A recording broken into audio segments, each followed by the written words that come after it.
അങ്ങനെ വിഷു റിലീസായിട്ട് വന്ന സിനിമകൾ തിയേറ്ററുകളിൽ നല്ല രീതിയിൽ നിറഞ്ഞ് കളിച്ചു ഓടിക്കൊണ്ടിരിക്കുകയാണ്. 3 സിനിമകളാണ് പ്രധാനമായിട്ട് വന്നിട്ടുണ്ടായിരുന്നത്. ഒന്ന് ആവേശം, 2 വർഷങ്ങൾക്ക് ശേഷം, പിന്നെ ജയഗണേഷ്. ഫഹദ് ഫാസിൽ പടം, പ്രണവ് മോഹൻലാൽ, ധ്യാൻ ശ്രീനിവാസൻ പടം, ഉണ്ണിമൂന്നൻ പടം. ഇതിലിപ്പോൾ ടോപ്പ് നമ്പർ 1 ഹിറ്റ് സ്റ്റാറ്റസിൽ നിൽക്കുന്നത് ആവേശമാണ്. നമുക്കറിയാം, കാരണം എല്ലായിടത്തും ആവേശത്തിന് നല്ല കളക്ഷൻ ഉണ്ട്, നല്ല രീതിയിൽ പടം മുന്നോട്ട് പോകുന്നുണ്ട്. അത് മാത്രമല്ല, 50 കോടി ക്ലബിൽ ആവേശം കയറി കഴിഞ്ഞു. അതും വളരെ ചുരുങ്ങിയ ദിവസം കൊണ്ട്, വെറും 6 ദിവസം കൊണ്ടാണ് ഫഹദ് ഫാസിലിന്റെ 50 crore ക്ലബ് സിനിമയായിട്ടുള്ള ആവേശം നല്ല സക്സസിൽ പോയിക്കൊണ്ടിരിക്കുന്നത്. ഇപ്പോൾ അത് നമ്മുടെ ധ്യാൻ ശ്രീനിവാസന്റെയും പ്രണവ് മോഹൻലാലിന്റെയും വർഷങ്ങൾക്ക് ശേഷവും വീണ്ടും 50 കോടി ക്ലബിൽ കയറിയിട്ടുണ്ട്. ആ സിനിമയും കൂടി കയറിയിട്ടുണ്ട്. സോ നല്ല രീതിയിൽ 2 സിനിമകളും നല്ല സക്സസ് ആയിട്ട് ഓടിക്കൊണ്ടിരിക്കുകയാണ്. ജയഗണേഷ് ചെറിയൊരു മങ്ങലുണ്ടെങ്കിൽ കൂടി അത്യാവശ്യം ആൾക്കാർ പടം കാണാനൊക്കെ ഉണ്ട്. എനിക്ക് തോന്നുന്നു ജയഗണേഷിന് ഒരുപാട് സെന്റേഴ്സ് കൊടുത്തിട്ടില്ലെന്നുണ്ട്. എൻ്റെ ഷോർട്ട് ടൈമിംഗ് വെച്ച് പടം കാണാൻ നോക്കിയപ്പോൾ തൃശ്ശൂർ സെന്റേഴ്സ് ഒന്നും എനിക്ക് കിട്ടിയില്ല. അതായത് ഫസ്റ്റ് ഷോ ഒന്നും ഉണ്ടായിരുന്നില്ല ജയഗണേഷ് കാണാനായിട്ട്. ഓൾറെഡി ഗോട്ട് ലൈഫ് മാർച്ച് 28 വന്നിട്ട് 100 കോടി കളക്ഷനും കഴിഞ്ഞ് മുന്നോട്ട് പോയിക്കൊണ്ടിരിക്കുകയാണ്. അപ്പോൾ എന്തായാലും വിഷു സീസണിലെ വിന്നറായിട്ട് ആവേശം മാറിയിരിക്കുകയാണ്. ആവേശം പടം ഞാൻ കണ്ടു, ബാക്കി 2 സിനിമകൾ ഞാൻ കണ്ടിട്ടില്ല.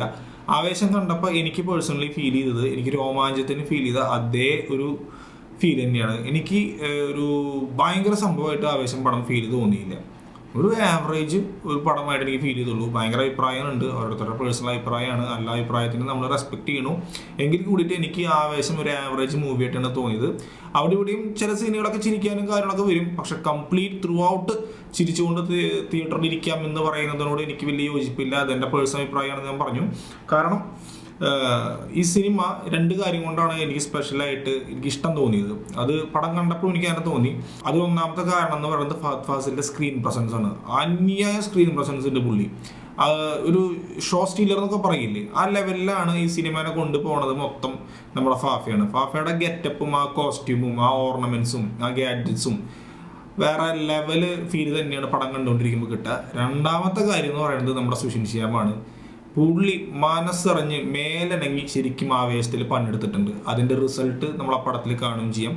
ഈ 2 കാര്യങ്ങൾ വെച്ചിട്ടാണ് എനിക്ക് ആവേശം കണ്ടുകൊണ്ടിരിക്കാൻ തോന്നിയത്. പടം ഒരു ആവറേജിന് മേലെ, എബവ് ആവറേജ് എന്നുള്ള ലെവലിൽ ഫീൽ മാത്രമേ എനിക്ക് തോന്നിയിട്ടുള്ളൂ. ഭയങ്കര ബ്ലോക്ക് ബസ്റ്റർ ബ്രഹ്മാണ്ഡ ഹിറ്റ് ഈ ഫീലൊന്നും എനിക്ക് തോന്നിയില്ല. കുറച്ച് ഓവർ റേറ്റഡ് ആണെന്ന് എനിക്ക് തോന്നി. ഇതേ സംഭവം തന്നെയാണ് രോമാഞ്ചത്തിനും എനിക്ക് പണ്ട് തോന്നിയിട്ടുണ്ടായിരുന്നു. രോമാഞ്ചം പടം നമ്മുടെ സുഹൃത്തുക്കൾ വന്ന് കണ്ട് പറഞ്ഞത് ഭയങ്കര സംഭവമാണ്, ചിരിച്ച് ചാവുന്നുള്ള ലെവലിലേക്കാണ്. പക്ഷെ ഞാൻ പടം കാണാൻ വേണ്ടി ഞാൻ ചിരിച്ചു എത്തുന്നില്ല. കാരണം എന്ന് വെച്ച് കഴിഞ്ഞാൽ അതിന് മാത്രം എനിക്ക് ഫീലും തോന്നിയില്ല. പക്ഷെ പടം ഭയങ്കര കളക്ഷനായി. അതിനുശേഷം പടം OTT വന്നതിന് ശേഷം ഞാൻ പറഞ്ഞ അഭിപ്രായത്തോട് അനുകൂലിച്ച് കുറേ അഭിപ്രായങ്ങൾ വന്നിട്ടുണ്ടായിരുന്നു, പടം ഓവർ റേറ്റഡ് ആണെന്ന് പറഞ്ഞിട്ട്. ഞാൻ അടുത്ത കാലത്ത് കണ്ട് തിയേറ്ററിൽ ആർത്തുല്ലസിച്ച് ചിരിച്ച പടം എന്ന് പറഞ്ഞ ജയ് ഉണ്ടല്ലോ ബേസിലെ ആ സിനിമ, പിന്നെ കുഞ്ഞിരാമായണം, ഈ സിനിമകളൊക്കെയാണ് കംപ്ലീറ്റ് നമുക്കൊരു ചിരി വന്നത്. എൻ്റെ പേഴ്സണൽ അഭിപ്രായം മാത്രമായിട്ട് കാണാം. അപ്പോൾ ആവേശം, പക്ഷേ ഇതൊന്നും ഇവിടെ പ്രസക്തമല്ല എന്ന് പറയുന്ന പോലെ ആവേശം നമ്പർ 1 ആയിട്ട് സക്സസ് ആയി. നമ്പർ 2 സ്ഥാനത്ത് ധ്യാനിൻ്റെ പടവും.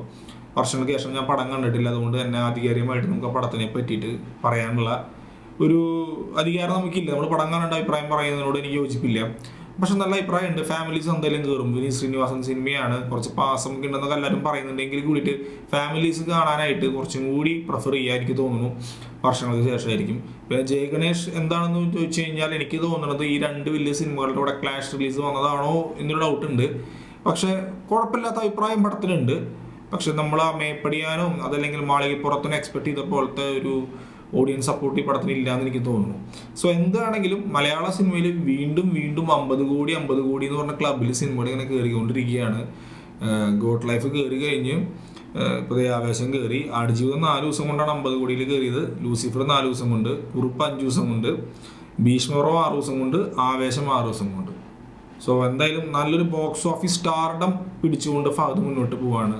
ഇനീഷ്യൽ ഡേ ക്രൗഡ് പുള്ളിങ് വരുത്താനുള്ള ഒരു സ്റ്റാറായി പുള്ളി ഫ്യൂച്ചറിലും നല്ല രീതിയിൽ മാറും എന്നുള്ള കുറച്ച് വിശ്വാസം നമുക്ക് ഇതിലൂടെ കാണാൻ പറ്റും.